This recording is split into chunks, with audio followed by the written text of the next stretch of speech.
Hi hello welcome to Raghavendra YouTube channel. Yesterday మనము polity video ఒకటి send చేశానమాట. అంటే ఈ పాలిటీ అనేది మనకి ఎన్టీపీసీ ఎగ్జామినేషన్, ఎన్టీపీసీ కావచ్చు, నెక్స్ట్ అదేవిధంగా స్టాఫ్ సెలక్షన్ కమిషన్ కావచ్చు, నెక్స్ట్ అదేవిధంగా ఎనీ రైల్వే ఎగ్జామినేషన్ కానీ, ఎనీ సెంట్రల్ గవర్నమెంట్ ఎగ్జామినేషన్ కానీ ఖచ్చితంగా పాలిటీలో 3 or 4 క్వశ్చన్స్ అయితే మనకు ఉంటాయి. వెయిటేజ్ అయితే ఉంది. చాలామంది ఈ వీడియోస్ అనేది కొద్దిగా నెగ్లిజెన్స్ అనమాట. నేను డైరెక్ట్గా పాయింట్కి వచ్చేస్తాను. మనం కట్ ఆఫ్ వీడియో వచ్చిన వ్యూస్ ఇలాంటి వీడియోస్కి రావట్లేదు. అంటే మెయిన్ రీజన్ అంటే వాటిపైన ఉండే ఇంట్రెస్ట్ వీటిపైన లేదు. మన సౌత్లో ఉండే ప్రాబ్లం ఇది. అంటే మన ఎస్పెషల్లీ ఆంధ్రప్రదేశ్, తెలంగాణ స్టూడెంట్స్లో ఉండే ప్రాబ్లమే ఇది. అసలైన కంటెంట్ చూడండి రా అంటే ఎవడు చూడు. అనవసరమైన కంటెంట్ అయితే బాగా చూస్తారు. దీనికి ఎగ్జాంపుల్ మన ఛానలే. మీరు అబ్జర్వ్ చేయండి పోయి. నేను ఎందుకు ఈ మాట అంటున్నానంటే, నేను వీడియోస్ కూడా కంటిన్యూ చేయకపోవడానికి కూడా కారణం ఏదైనా అంటే అది ఇది కూడా. ఎస్టర్డేనో 2 days బ్యాక్ నేను ఏం చేశానంటే ఎన్టీపీసీ కట్ ఆఫ్ వీడియో పెట్టా. చూస్తే అది ఇప్పటికి మ్యాక్సిమం రేపటి లోపల 5K పోతుందిలేండి. 5000 వ్యూస్ వచ్చాయి. ఆల్మోస్ట్ ఆల్ 5000 అవుతుంది రేపటి లోపల మీరు చూసేసరికి. అంటే ఇక్కడ ప్రాబ్లం ఏంటంటే, నేను మళ్ళీ అదే పాలిటీ వీడియో పెట్టాను చూడండి. ఏమన్నా ఎవరైనా రివ్యూ ఇస్తానంటే ఒక్క అబ్బాయి ఇచ్చాడు, సార్ చేయండి సార్ ఇలాంటి వీడియో అని. అంటే ఈ 5000 ఫాలోవర్స్లో ఉండేది కటాఫుల పైన ఉండే ఇంట్రెస్ట్ మన నార్మల్ వీడియోస్ పైన అయితే లేవు. మెయిన్ రీజన్ అదే, నేను వీడియోస్ చేయకపోవడానికి కారణం అదే.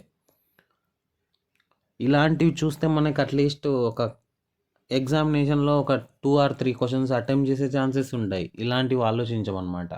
అంటే మనకు అన్నీ వచ్చు అంటే, నిజంగా చెప్తున్నా, అన్నీ వచ్చు అనేది మన భ్రమ. చూడండి, జీకే అనేది ఒక సముద్రం లాంటిది. అక్కడ వాడు ఏది అడుగుతాడో, ఏది ఇస్తాడో ఏమి అది చెప్పలేమన్నమాట. అందుకే మొత్తం చదువుకొని పోతేనే మనకి ఇప్పుడు ఫర్ ఎగ్జాంపుల్ 40 క్వశ్చన్స్లో మనము 25 అటెంప్ట్ చేస్తే మనం మంచి జనరల్ అవేర్నెస్ మీద పట్టున్నట్లే. ఇక్కడ అసలైన పాయింట్ ఏమంటే, సో చాలామందికి తెలియక ఏం చేస్తున్నారంటే ఉత్త కట్ ఆఫ్లు చూసుకుంటా నేను క్వాలిఫై అవుతానా, చేస్తానా, అది దానిపైన ఉంది ఫోకస్ ఎక్కువ. నేను చెప్పేదంటే ఇలాంటి వీడియోస్ కూడా చూడండి, కొద్దిగా ఎంకరేజ్మెంట్ చేస్తే నెక్స్ట్ టైం కూడా మనకు కూడా చేయాలి అనే ఫీలింగ్ వస్తుంది అనమాట. నా పాయింట్ ఆఫ్ వ్యూలో అదనమాట. చూస్తే మీకే బెనిఫిట్. ఇలాంటి వీడియోస్ చూస్తే మీరు ఆడ క్వశ్చన్స్లో జీకే క్వశ్చన్స్ వచ్చినా కానీ ఓహో చూసాం కదా, అటెంప్ట్ చేయొచ్చు కదా మెంటాలిటీ అనేది, మనకి ఐడియా అనేది, థింకింగ్ కూడా వస్తుంది. ఓకే, నేను ఇలాంటి వీడియోస్ ఎక్కువ చూడమని నేనైతే రిక్వెస్ట్ చేస్తున్నా. అంటే మీకు యూజ్ అయ్యే వీడియోస్ ఇవే, కట్ ఆఫ్ల వీడియోస్ కాదు. యాక్చువల్గా నేను ఓపెన్గా మాట్లాడతా ఏదైనా. ఊరికే కట్ ఆఫ్ల వీడియోస్ చూసుకుంటా నువ్వు క్వాలిఫై అయితే, ఇప్పుడు నేను క్వాలిఫై అవ్వలేదు నువ్వు అని చెప్తే ఏమవుతుంది, నువ్వు క్వాలిఫై అనుగా నన్ను తిట్టుకుంటావు. ఇలాంటి నెగిటివ్ వీడియోస్ ఎక్కువ వ్యూస్ పోవడానికి రీజన్ అంటే అదే అనమాట. నాకు బాధ అయ్యేది ఏమంటే ఇది మెయిన్. ఓకే, ఇంకెక్కువ మాట్లాడదలుచుకోలేదు. ఫస్ట్ ఇలాంటి వీడియోస్ ఒకసారి ఎంకరేజ్ చేయండి ఫస్ట్ ఇవి చూడండి, ఇలాంటి వీడియోస్ చూడండి, అంతకుమించి ఇంకేం లేదు. ఇప్పుడు నిన్న మనం ఎస్టర్డే ఏం చేస్తామంటే కొన్ని పాయింట్ ఆఫ్ వ్యూలో టాపిక్స్ ఏం కథ అనేది మొత్తం డిస్కస్ చేసి ఉంచా నేను. అంటే మొత్తం కాన్స్టిట్యూషను, కమిటీస్ హెడ్స్, ఇవన్నీ నేను ఎప్పుడు ఏం కథ అనేది మొత్తం చెప్పేసి ఉంచా ఫస్ట్ ప్రీవియస్ వీడియోలో.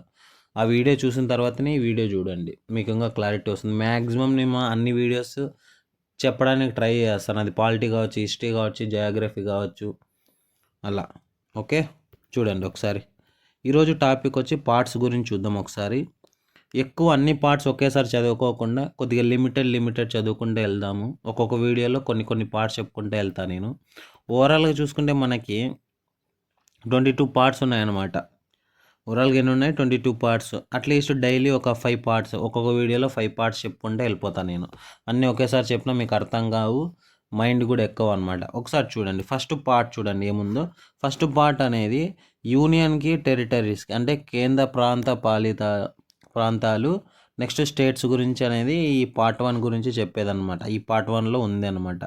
నెక్స్ట్ అదేవిధంగా ఆర్టికల్ కవర్ అయ్యేది వచ్చి 1 నుంచి 4, 1 to 4. నెక్స్ట్ పార్ట్ 2 చూడండి సిటిజన్షిప్ అనమాట. Part 2 citizenship. ఈ ఆర్టికల్స్ ఎక్కడి నుంచి ఎక్కడి వరకు అంటే 5 to 11. Fundamental rights 12 to 35. Okay, part 3 కిందికి వచ్చేసింది 12 to 35. ఇవన్నీ నేను ఎస్టర్డేనే డిస్కస్ చేసిన, ప్రీవియస్ వీడియోలో చూసిన తర్వాత ఈ వీడియో చూడండి, ఇంకా ఫుల్ ఫామ్ వస్తుంది ఫుల్గా. పార్ట్ 4 చూడండి directive principles of state policy 36 నుంచి 51 వరకు ఈ ఆర్టికల్స్ అనేది కవర్ అయ్యండి అనమాట. నెక్స్ట్ పార్ట్ 4 వచ్చి ఫండమెంటల్ డ్యూటీస్, అది ఒకటే ఆర్టికల్ అని చెప్పాను, 51A. నెక్స్ట్ పార్ట్ 5 చూడండి, పార్ట్ 5 వచ్చి యూనియన్ గవర్నమెంట్ 52 నుంచి 151 వరకు. నెక్స్ట్ పార్ట్ 6 స్టేట్ గవర్నమెంట్స్ 152 నుంచి 237 వరకు. నెక్స్ట్ పార్ట్ 7 లేదు, పార్ట్ 8 ఉంది చూడండి, 239 నుంచి 242 వరకు. నెక్స్ట్ పార్ట్ 9 ద పంచాయతీస్ 243 నుంచి 243O వరకు. Okay,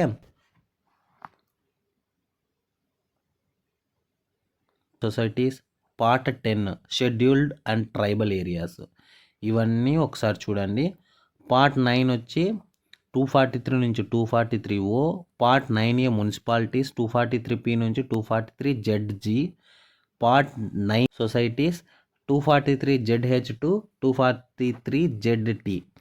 part 10 scheduled and tribal areas 244 నుంచి 244A వరకు. ఇవన్నీ ఈరోజు నేను డిస్కషన్ చేసే పార్ట్స్ అనమాట. టోటల్గా 22 పార్ట్స్ ఉన్నాయి, దాంట్లో 10 పార్ట్స్ ఈరోజు డిస్కస్ చేశాను. ఒకసారి చూడండి, ఆ పార్ట్స్ ఇంపార్టెంటే. పార్ట్ 1లో ఏమేమి ఆర్టికల్స్ వస్తాయి ఇవి కూడా నేను ఓన్లీ ఒక 5 పార్ట్స్ వరకు డిస్కస్ చేద్దాం, అన్నీ వద్దు. అన్నీ చెప్పినాను అనుకోండి ఏమీ అర్థం కాదు మీకు. ఓకే, పార్ట్ 1 చూడండి. పార్ట్ 1లో ఏమేమి వస్తాయి, యూనియన్ అండ్ టెరిటరీస్ వస్తాయి. దీంట్లో ఆర్టికల్స్ చూడండి, name and territory of the union. First article ఏదైనా ఉంది, నేమ్ కానీ చేంజ్ చేయడం కానీ. Next territory of the union. Okay, name కానీ చేంజెస్ కానీ ఏ టెరిటరీలోకి వెళ్తుంది ఆ యూనియన్ అనేది, మొత్తం ఆ పార్ట్ అనేది ఈ ఫస్ట్ ఆర్టికల్ చెప్తుంది అనమాట. నెక్స్ట్ ఆర్టికల్ 2 చూడండి, admission and establishment of state. మొత్తం స్టేట్ ఫార్మేషన్ గురించే మాట్లాడుతున్నాను ఇక్కడ. Admission and establishment of state. చూడండి, ఒక కొత్త స్టేట్ని మనం యాక్చువల్గా పార్లమెంట్ వాళ్ళు ఏం చేస్తారంటే ఒక బిల్ పాస్ చేస్తే న్యూ స్టేట్ని ఫార్మేషన్ చేయడం కోసమే ఏ ఆర్టికల్ యూజ్ చేస్తామంటే admission and establishment of state article 2. Formation of new states and alteration of areas boundaries name of existing states. అంటే ఈ ఆర్టికల్ 3 మాత్రం 3 ఉన్నాయి. First name, territory of the union, territory గురించి సంబంధించింది. Article 2 వచ్చి admission and establishment of the state, అంటే first చెప్పడం అనమాట. నెక్స్ట్ ఆర్టికల్ 3 వచ్చి formation of new states, alteration of areas boundaries names and existing states అనమాట. ఓకే, ఇది పార్ట్ 1కి సంబంధించిన ఆర్టికల్స్. ఇప్పుడు పార్ట్ 2 చూడండి, సిటిజన్షిప్. పార్ట్ 2 వచ్చి సిటిజన్షిప్. ఇది 5 to 11 వరకు ఉందన్నమాట. ఇది అంతగా సపరేట్ ఏం లేదు. ఆర్టికల్ 5 నుంచి 11th అంటే 11 వరకు, అంటే 5 to 11 వరకు సిటిజన్షిప్ అనమాట. 5 to 11. నెక్స్ట్ ఫండమెంటల్ రైట్స్ చూడండి.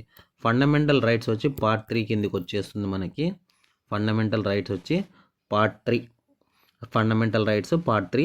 నెక్స్ట్ ఆర్టికల్ 3 చూడండి, laws inconsistent with or in derogation of fundamental rights. చూడండి, laws inconsistent with or law in derogation of fundamental rights. Next 14th equality before law. 15th the state shall not discriminate against any citizen on the ground of religion, race, caste, sex or in the place of the birth అనమాట. Okay, the state shall not discriminate against any citizen on the ground of religion, race, caste, sex or place of birth. Article 15 అనమాట. Next చూడండి, article 16 equality of opportunities in all public employment. Equality of opportunity in public employment చాలా important. Article 16 article 17 abolition of untouchability, article 18 abolition of title. ఈ articles ఎందుకు important చెప్తున్నా అంటే ప్రతి ఎగ్జామ్లో ఖచ్చితంగా 1 or 2 క్వశ్చన్స్ వస్తున్నాయి. రీసెంట్గా ఎన్టీపీసీ అండర్ గ్రాడ్యుయేట్ ఎగ్జామినేషన్లో కూడా 2 ఆర్టికల్స్ అడిగాడు. 2 ఆర్టికల్స్ మీరు స్టాఫ్ సెలక్షన్ కమిషన్ కానీ నెక్స్ట్ ఎంటీఎస్ ఇవన్నీ ఏదైనా ఎస్ఎస్సి ఎగ్జామ్ కానీ రైల్వే ఎగ్జామ్స్ కానీ ఖచ్చితంగా అడిగే క్వశ్చన్స్ ఏమైనా ఉన్నాయంటే అవి పాలిటీ క్వశ్చన్సే. ఓకే, నెక్స్ట్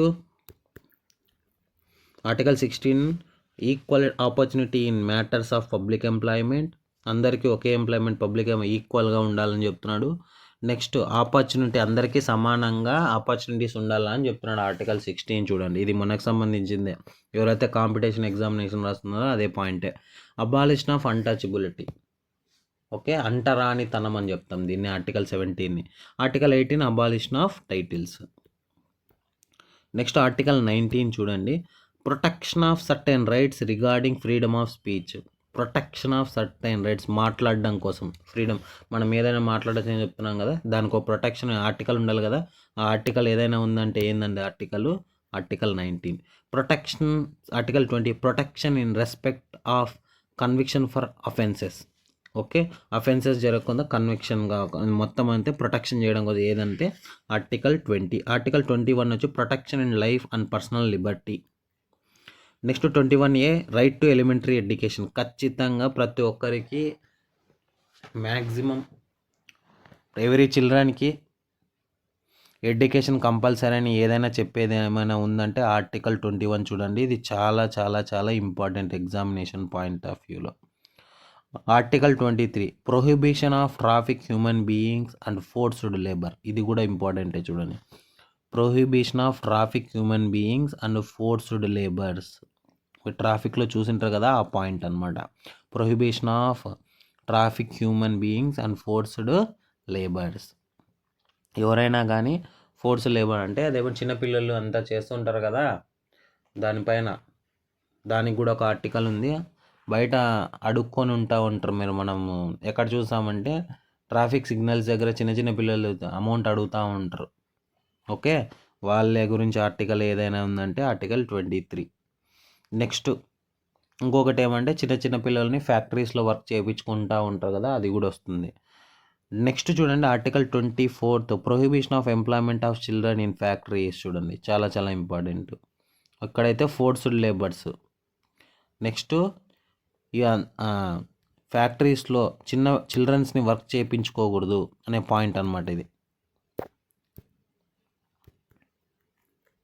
అది ఏ ఆర్టికల్ 24 చూడండి. Prohibition of employment of children in factories. Article 23 freedom of conscience and free profession practice and propagation of religion. చూడండి, article 25. Article 26 every religious denomination or any its section shall have right to manage its religious affairs. Next article 29 any section of citizen shall have to right to conserve distinct language script or culture. Article 29. Article 26-29 ఏం చెప్తున్నానంటే every religious denomination or any its section shall have to right to manage religious affairs. అంటే మన religion మనం కాపాడుకోవడం అనేది చేస్తూ ఉంటాం, అదే పాయింటే అనమాట, రిలీజన్ గురించి చెప్పేదన్నమాట. ఆర్టికల్ 29 నుంచి any section of citizen shall have right to conserve district language or script or culture. Next one చూడండి, article 30 right of minorities establishment and administration educational institution. మీ అందరికీ తెలిసిందే ఈ పాయింట్, చాలా చాలా important. Right of minorities rights. చాలామంది వల్ల మీరు సింపుల్గా ఎగ్జాంపుల్ చెప్తాను చూడండి. మనం చిన్నగా ఉన్నప్పుడు మద్రాసాస్ ఉంటాయి, ఇప్పుడు కూడా ఉన్నాయి అవి. వాళ్ళ ఎడ్యుకేషన్ వాళ్ళ రైట్ అనమాట. ఎవరిది? మైనారిటీస్ వాళ్ళది. Okay, right of minorities to establish and admission educational institution. Next article 31C చూడండి, savings of laws giving effect to certain directive principles. Saving of laws article 31C చూడండి. Saving of laws giving effect to certain directive principles. Next article 32 remedies for enforcement and fundamental rights including writs. Remedies for enforcement of fundamental rights including writs part 4 అనేది next క్లాస్లో చూద్దాము. Video అనేది చూద్దాం. Okay, video అనేది length అవుతుంది అన్నమాట. Direct principles of state policy ఏది part 4. Next చూడండి, ఇంకా ఉన్నాయి ఆర్టికల్స్ చాలా ఉన్నాయి. షెడ్యూల్స్ చూద్దాం. అట్లీస్ట్ ఒక ఎన్ని షెడ్యూల్స్ ఉన్నాయి? 8 షెడ్యూల్స్, 12 షెడ్యూల్స్ ఉన్నాయి. షెడ్యూల్స్ చూడండి ఒకసారి. టోటల్గా ఎన్ని ఉన్నాయి షెడ్యూల్స్ అంటే 12 షెడ్యూల్స్ ఉన్నాయి. దాంట్లో ఏమేమి వస్తాయో చూద్దాం. ఫస్ట్ షెడ్యూల్ వచ్చి name on state their territorial jurisdiction. Next name the union territories and their extent. Second షెడ్యూల్లో వచ్చి ఏమేమి వస్తాయో చూద్దాం. Persons relating to the emoluments, allowances, privileges and so on of president of India, governor states, speaker and deputy speaker and Lok Sabha, chairman and deputy chairman of Rajya Sabha. మొత్తం వచ్చేసారంటే పార్లమెంట్లో ఉండే వాళ్ళంతా. Speaker and deputy speaker of legislative assembly అంటే మన state గురించి. Chairman and deputy chairman of legislative council, judge of supreme court, judge of high courts. మొత్తం వచ్చేస్తారు వీళ్ళందరూ. టోటల్ 8 పార్ట్స్ ఉన్నాయి. అంటే మొత్తం యాక్చువల్గా పార్లమెంటు స్టేట్లో ఉండేటు అనమాట. Legislative assembly, legislative council. అది ఏ పార్ట్ కిందకి వస్తుంది? సెకండ్ పార్ట్ కింద. థర్డ్ షెడ్యూల్ చూడండి. Forms of oaths or affirmation of members of legislative, minister and judges. చూడండి, ఫార్మ్స్ ఆఫ్ ఓట్స్ అంటే ప్రమాణ స్వీకారం. అఫర్మేషన్స్ అంటే చేయించడం. Okay, affirmation of members legislatives అంటే అఫర్మేషన్స్ అంటే ఏదైనా అలిగేషన్స్ అనమాట. ఓకే, నెక్స్ట్ చూడండి, ఫోర్త్ షెడ్యూల్ చూడండి. Allocation of seats in Rajya Sabha to the state and union territory. Fourth schedules. Okay, allocation of seats Rajya Sabha to the state and the union territories. ఏది ఫోర్త్ది. Fifth one చూడండి, provisions of relating to the administration and controlling of scheduled areas and schedule tribes. Fifth వచ్చి schedule areas, schedule tribes వాళ్ళదనమాట. Sixth schedule చూడండి, administration of tribal areas and north eastern states. చాలా చాలా important చూడండి sixth one.